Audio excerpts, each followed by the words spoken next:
G'day listeners. In this episode, we're discussing a concept that Guy had heard a little while ago, I've just come across, and it's pronoia, the opposite of paranoia. So, it's a bit of fun.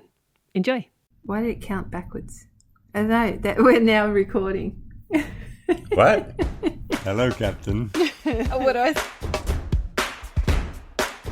Come fly with me. Let's fly away. What are we going to talk about? I don't know. So, leadership, life, and everything else. Yeah. And we're live. No, we're recording. About pronoia. Yeah. I love this concept. So we've all heard of paranoia. Paranoia is, I guess, worrying that the universe is conspiring against you.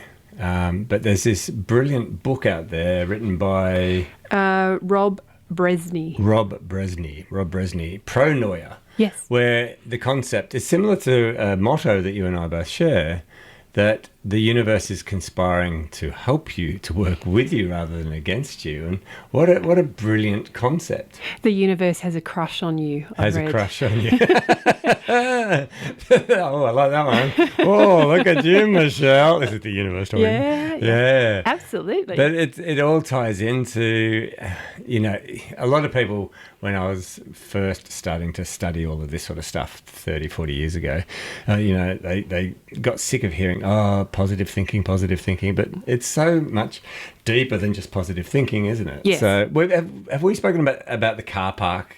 We have. Kookaburra? I'm pretty sure we have. Yeah. And I heard you say it in a workshop the other day, and you drew it on the board and you said, here's a car park. So a person who is more the glass is half empty person goes into the car park thinking there are no car parks, it's always hard to get a car park, and they'll drive around and they'll get to that one car park. And then they'll go, oh, finally, it was so hard to get here. Now, we and others who have the same belief that, everything always works out for us, and I use Kookaburra, and my kids, we declare Kookaburra, and Kookaburra, we always find a car park. It's our belief.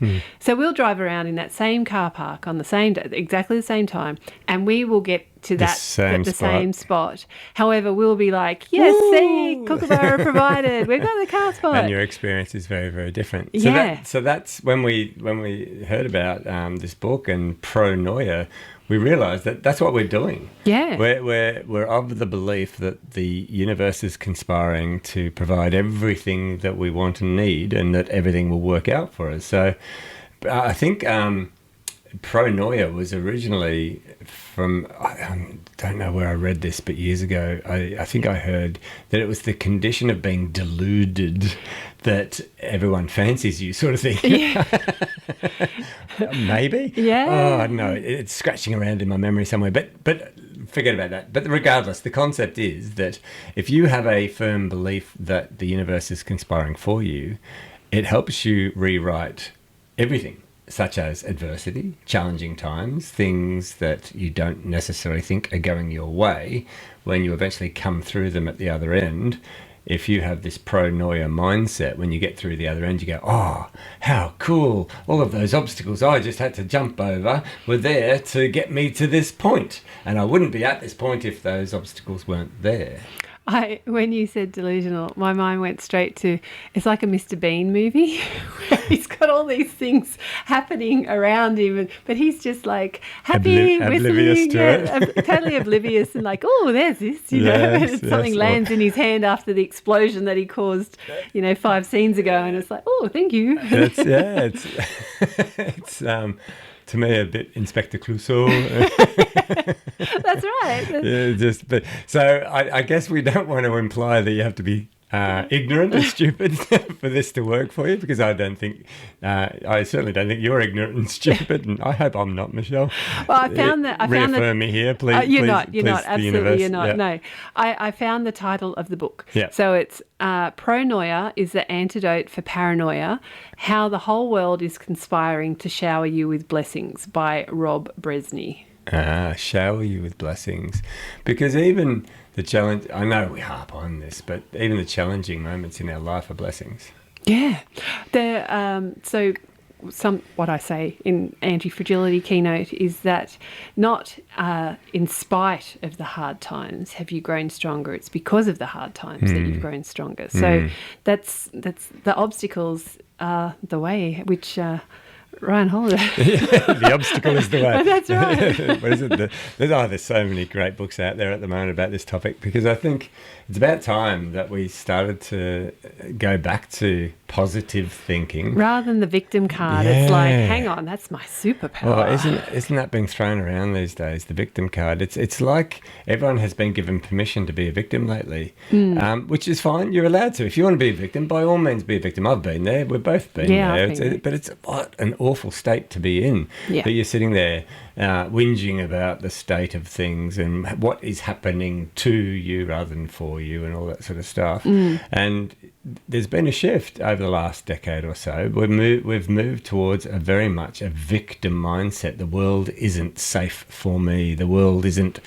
set up so that I can flourish and succeed. The world isn't safe. No, it's never been safe. No, that's right. And so and you've said it before with in one of your workshops, the expectation that we go out into traffic, for example, and we get frustrated that there's traffic. So our initial expectation is that somehow there will be no traffic on Victoria Road ever. And so when we go to Victoria Road and where there's traffic, we're frustrated. Yeah. It's like there's a bit of a mismatch between reality and expectation. It is, because you can't be stressed without an expectation. That's it. So when I first moved to Sydney, I thought, Sydney traffic's a nightmare. So I drive like an idiot, just like everyone else, impatiently, honking horns and stuff like that. And then had the realisation that traffic's just an opportunity to do something I enjoy. So I listen to podcasts, stand-up comedians and audiobooks, and I learn and laugh in traffic. And now I love traffic.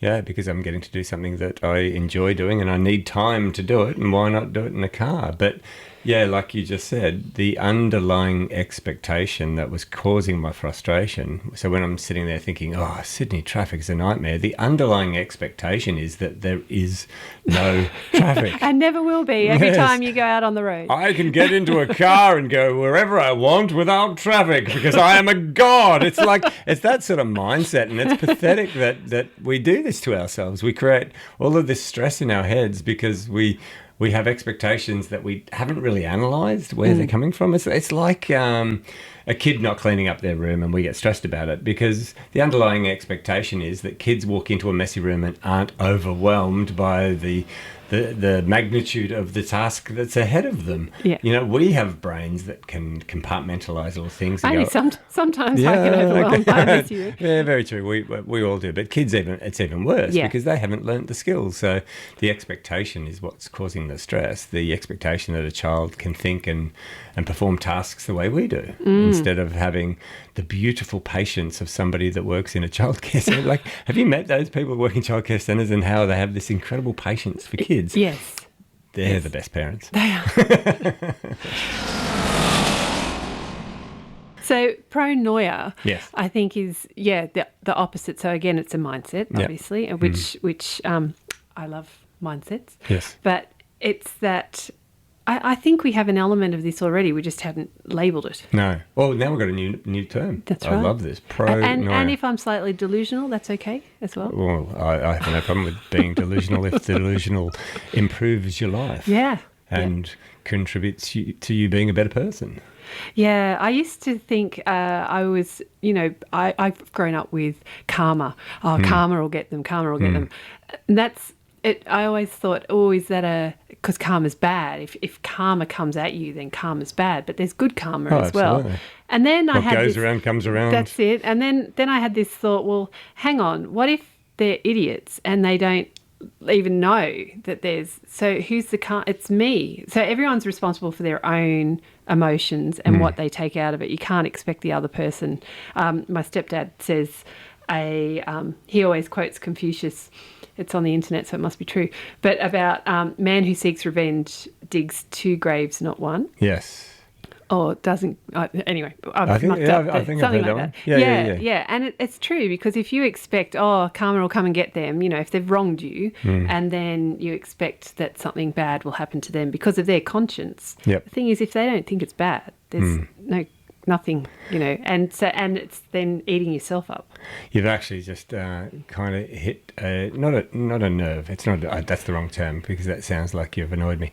You've reminded me of something that every time I think about it and myself, it hits my own. I'm hitting my own nerve. Right. Was my inability to forgive when I was young. Ah, okay, yeah. Yeah. So I don't know why. But I had this inability to forgive, and that's exactly what your stepdad is saying, that I carried around. That was punishing me, that inability to forgive. People, you don't have to, when you forgive, you don't actually have to think, what they did was okay. But it's just putting it down. It's not carrying it around. And I just kicked our microphone stands. So it's not carrying that stress around, and forgiveness isn't for the other person. Forgiveness is for you.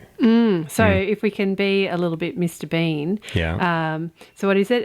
What someone thinks of you is none of your business. So if you let it go and bring out your inner Mr. Bean. Mr. Bean, and walk through like little bombs going off behind you. I saw something hilarious before. Rowan Atkinson, Mr. Bean. I was watching this video online, and it was Rowan Atkinson's voice. They had a little picture of his head at first, and then the life advice that was coming out of him was extraordinary, and it was all the stuff that I've been hearing over the years, but it was said with his voice, Rowan Atkinson's. Mr. Bean. No, it wasn't voice? the Mr. Bean voice, because he doesn't have a voice. Mr. Bean, He doesn't. Actually, that's right. And so I'm listening to Rowan Atkinson, because I adore him. I think he's one of the most talented individuals on our planet.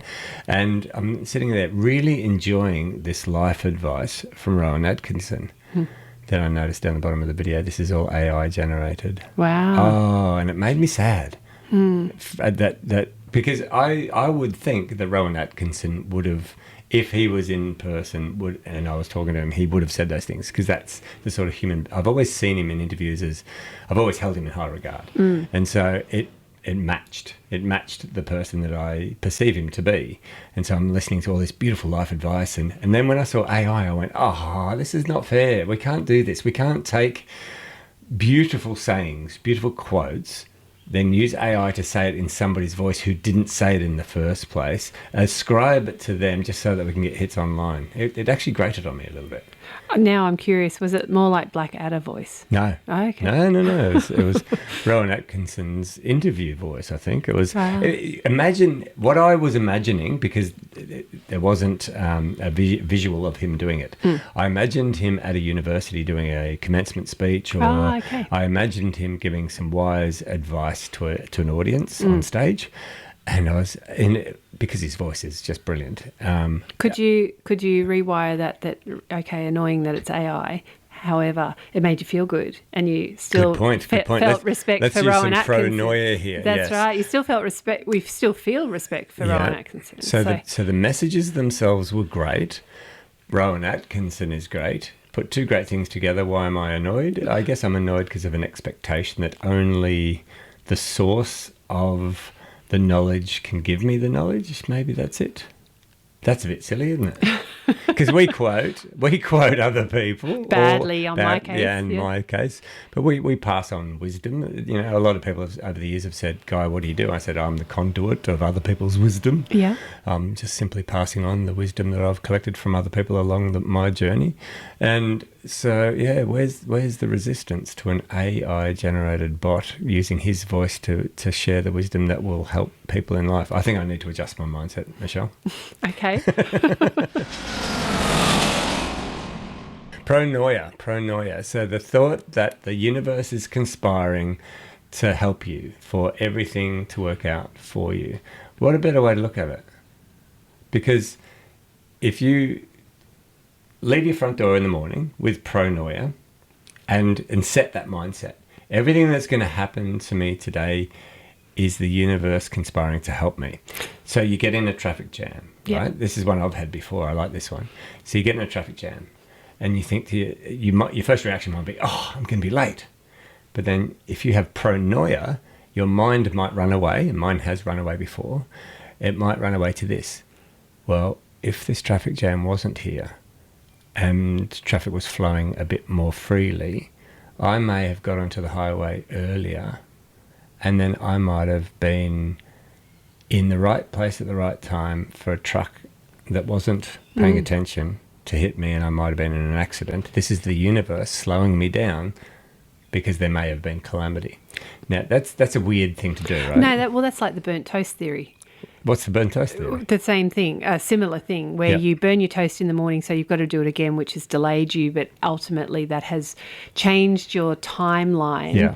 And so it's kept you out of harm's way because it slowed you down. I like that. Burnt toast theory. I've never heard that. Okay. It's a thing. So I've always used the traffic truck crash theory. Right. That's I didn't hear it or read it. That was created in my mind one day when I let my mind run away, because I've always tried to let my mind run away if it's going to go down positive paths. Yeah. So you know how you sit there and you daydream and you do what ifs and all that sort of stuff. If my mind is running down a path which is a positive path, which I've tried to train it over the years, I'll let it run. Because I know what's happening is not necessarily reality. Yeah. But it is changing the way I feel. Whereas on the days where I've let my mind run away down negative paths, again, it's creating an imaginary future where negatives are happening, which are making me feel negative, but it's all a creation. So pronoia might contribute to us daydreaming positive things and finding positivity in the negativity, finding positivity in the adversity. So you said daydreaming. I've always imagined daydreaming to be positive. Really? Yeah, I've never thought of daydreaming as a negative. Yeah, daydreaming to me is dreaming, is creativity. It's imagination running away, right? See, a bad daydream? That doesn't So what compute. What do you call a bad daydream then? Going down a rabbit hole. Going down, yeah. Which is what's your definition of daydreaming? Imagination, but it's usually a positive. Well, that's because you're a positive person, Michelle. But some people imagine negative, and that's paranoia. That's anxiety. Anxiety is essentially the creative part of your brain creating negative events in the future. Paranoia is believing that those negative things will happen, but if we can have pronoia, then our daydreams will be more like yours. And if we've got paranoia, our daydreaming will be the negative experience. Yeah. Yeah. I like this concept, pronoia. Walk out your front door in the morning believing that the universe is conspiring for you, not against you, which is going to allow you to really appreciate the positive things that happen, but also maybe rewrite the negative or the challenges that you'll face. And if you can rewrite them into a lesson, something that you're overcoming, or something that's stopping you from a worse calamity, then your experience of life will be a happier one. I like it. What was his name again, the author? Rob Brezsny. Rob Brezsny. Thank you, Rob, for this concept. I'm going to be toying with this for a while now. I'd like to get the book. I've only read excerpts. Yes, so, okay. Yes. Well, let's do that. Yeah, we'll get the book. We have books arriving at this house constantly. Daily. This studio. Did I just let out that this studio is a house in which we do a podcast? Yes. Yes. All right, Bose. Bollinger. Who's the other? Lint. Where are you? That's right. Pronoia. Think positive. No. Believe. It's not. So the universe, the world has a crush on you. The universe. Yes. The universe has a crush on you. Yes. Just like we have a crush on all of you listening. Take care, everyone. Bye. See you, Michelle. Bye. Well, that was fun. That was fun. You're such a clown. The clown. Lady Captain. There we go. And who's going to listen to this? Maybe our mums. Thanks, Mum.